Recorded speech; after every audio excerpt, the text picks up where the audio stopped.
प्रिय आत्माओं, जब रात्रि के समय यह संसार मौन में डूब जाता है, जब आंखें बंद हो जाती हैं और शरीर निद्रा में लीन हो जाता है, तब भी एक संसार ऐसा होता है जो जागता है। वह संसार सपनों का है, वो दृश्य जो तुमने कभी देखे नहीं, वो लोग जिन्हें तुम जानते नहीं, वो घटनाएं जो कभी घटित नहीं हुई फिर भी तुम्हारे सामने घटती हैं। क्या यह सब भ्रम है या कोई गहरा संकेत? आज हम उस अद्भुत रहस्य की ओर चलेंगे। रात में सपने क्यों आते हैं और सपनों का गहरा आध्यात्मिक रहस्य क्या है? जब तुम नींद में जाते हो तो केवल शरीर सोता है, पर आत्मा नहीं। आत्मा हर समय सक्रिय रहती है और सपने आत्मा की भाषा है। तुम्हारा चेतन मन दिन भर की गतिविधियों में उलझा रहता है, लेकिन जब नींद आती है तो चेतन मन शांत होता है और अवचेतन मन अपना द्वार खोलता है। उस द्वार से वे भावनाएं, विचार, स्मृतियां और ऊर्जा बहती हैं जो तुमने अनजाने में संचित की होती है। यही तुम्हारे सपनों का मूल बीज बनती है। हर सपना कोई ना कोई संदेश लेकर आता है।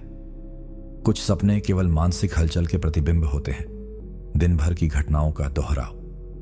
पर कुछ सपने बहुत विशेष होते हैं।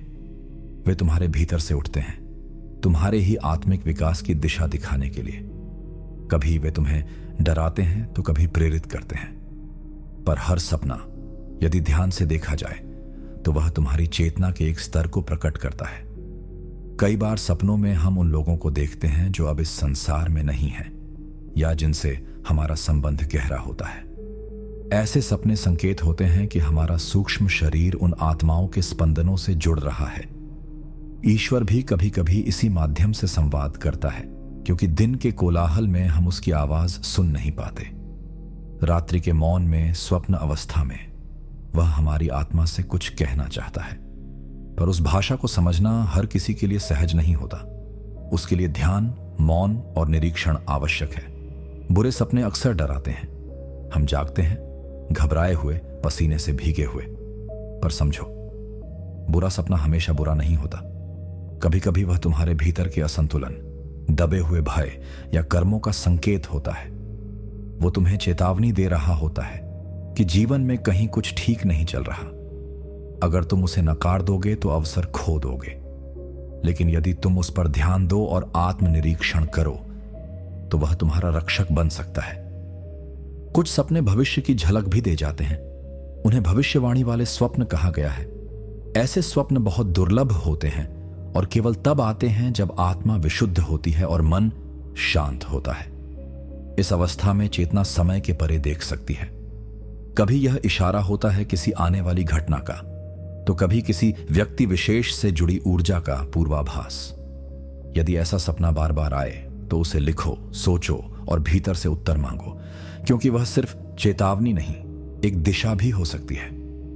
अब हम बात करें लूसिड ड्रीमिंग की, अर्थात स्वप्न में जागरूक होने की स्थिति। यह वह अवस्था है जब तुम जानते हो कि तुम सपना देख रहे हो और फिर भी सपना टूटता नहीं। इसमें साधक धीरे धीरे स्वप्न को नियंत्रित करना सीख सकता है। यह बहुत ऊंची मानसिक अवस्था है जहां तुम अपने अवचेतन मन से सीधा संवाद कर सकते हो।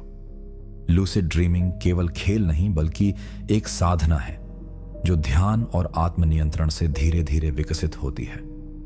स्वप्न केवल चित्र नहीं बल्कि तुम्हारी चेतना के आयाम हैं। जब आत्मा शरीर से अलग होती है तो वह सूक्ष्म जगत में प्रवेश करती है, जिसे हम स्वप्न लोक कहते हैं। वहीं आत्मा यात्रा करती है, कभी किसी पुराने अनुभव की ओर, कभी किसी भविष्य के संकेत की ओर और कभी केवल विश्राम की ओर। पर यह यात्रा अनायास नहीं होती। हर व्यक्ति अपने कर्म, विचार और भावनाओं के अनुसार उस सूक्ष्म जगत को देखता है। ध्यान और स्वप्न, ये दोनों एक ही सीढ़ी के अलग अलग पायदान हैं।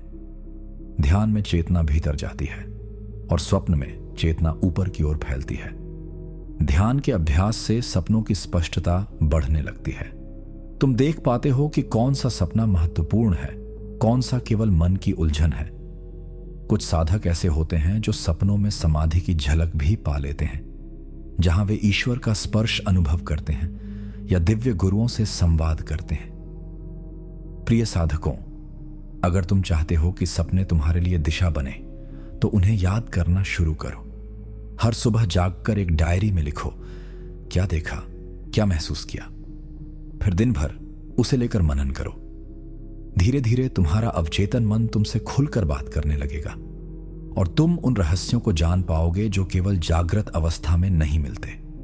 जब तुम सपनों को गंभीरता से देखना शुरू करते हो तो धीरे धीरे वे केवल दृश्य नहीं रहते, वे साधना बन जाते हैं। और एक दिन ऐसा आता है जब तुम्हें समझ आने लगता है कि हर सपना एक संकेत है, हर संकेत एक सवाल है और हर सवाल का उत्तर तुम्हारे ही भीतर छिपा है।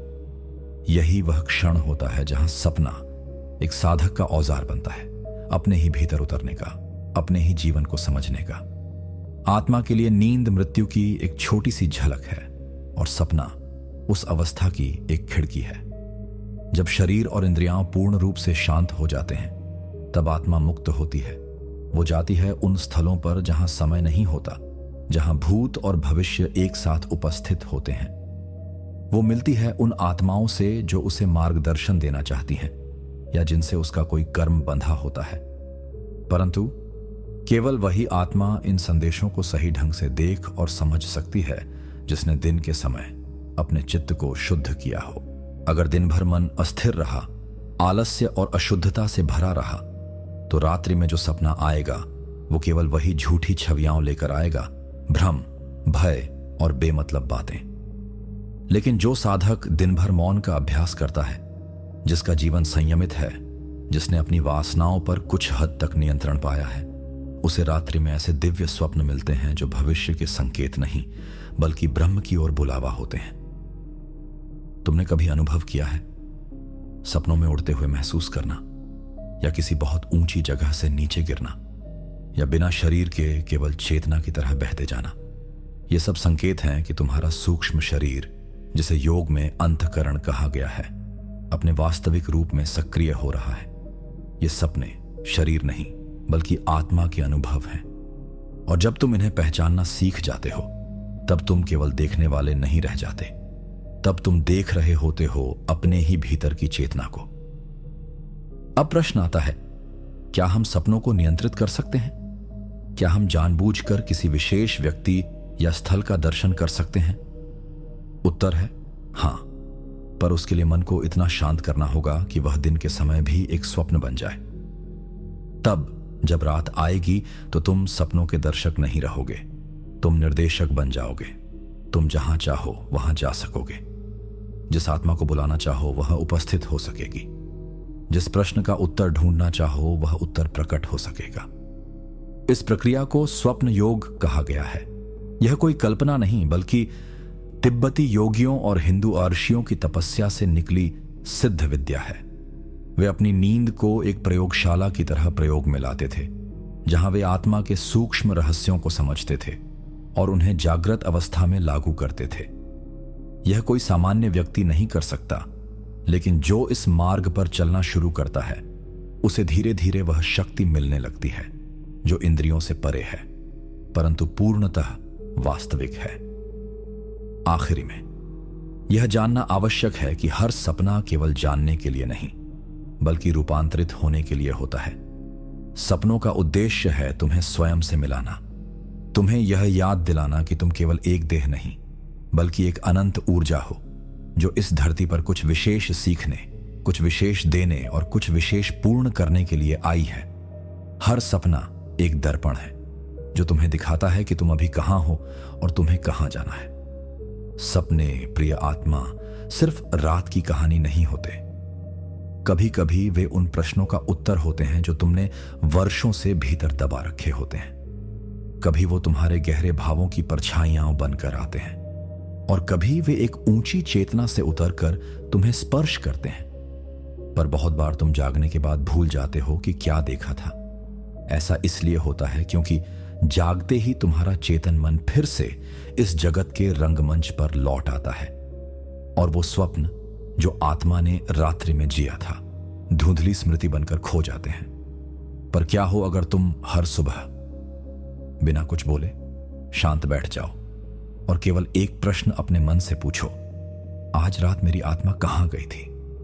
यदि तुम ईमानदारी से प्रश्न पूछोगे तो तुम्हारे भीतर से उत्तर आने लगेगा। धीरे धीरे तुम्हारी स्मृति जागने लगेगी और वह स्वप्न जो अनदेखा रह गया था तुम्हारे सामने स्पष्ट चित्र की तरह आने लगेगा। बस एक नियम रखो, सपनों को भूलो मत, उन्हें सम्मान दो जैसे वे भीतर से आई चिट्ठियां हों। सपने केवल तुम्हारे अतीत का पुनरावृत्ति नहीं होते, वे तुम्हारे वर्तमान संस्कार और भविष्य की दिशा के मध्य पुल बनाते हैं। यदि तुम्हारे भीतर डर, ईर्ष्या, क्रोध जैसे भाव अधिक सक्रिय हैं तो स्वप्नों में वही सब सामने आएगा। लेकिन जैसे जैसे ध्यान, भक्ति और सेवा तुम्हारे भीतर फैलती है, सपने भी बदलने लगते हैं। फिर तुम देखोगे तुम्हें गुरुओं का दर्शन होने लगा है, या शांत जल पर चलने की अनुभूति, या आकाश में उड़ने का स्वप्न। ये सब संकेत होते हैं कि अब तुम्हारा मन ध्यान की ऊर्जा में रंगने लगा है। एक अवस्था ऐसी भी आती है जब तुम केवल रात्रि में ही नहीं, दिन में भी जीवन को एक स्वप्न की तरह देखने लगते हो। यह कोई भ्रम नहीं, बल्कि गहरी जागृति की शुरुआत है। जब तुम जान जाते हो कि यह सारा संसार भी केवल एक ईश्वर रचित स्वप्न है जहां सब कुछ अस्थायी है, तो तुम्हारे भीतर जो वैराग्य उपजता है वह डर या त्याग पर आधारित नहीं होता, बल्कि शांति और समझ पर आधारित होता है। तब तुम जीवन को पकड़ते नहीं, उसे बहने देते हो, पूरा जीते हो, पर भीतर से मुक्त रहते हो। कुछ आत्माएं ऐसी भी होती हैं जिन्होंने स्वप्न की अवस्था को ही साधना का क्षेत्र बना लिया होता है।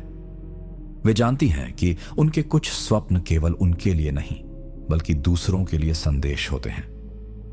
जब तुम्हारे भीतर यह सेवा का भाव प्रकट होता है कि यदि मेरे माध्यम से कोई दिव्य संदेश किसी और तक पहुंच जाए तो वह मेरा सौभाग्य होगा, तब सपनों की भाषा और गहरी होने लगती है।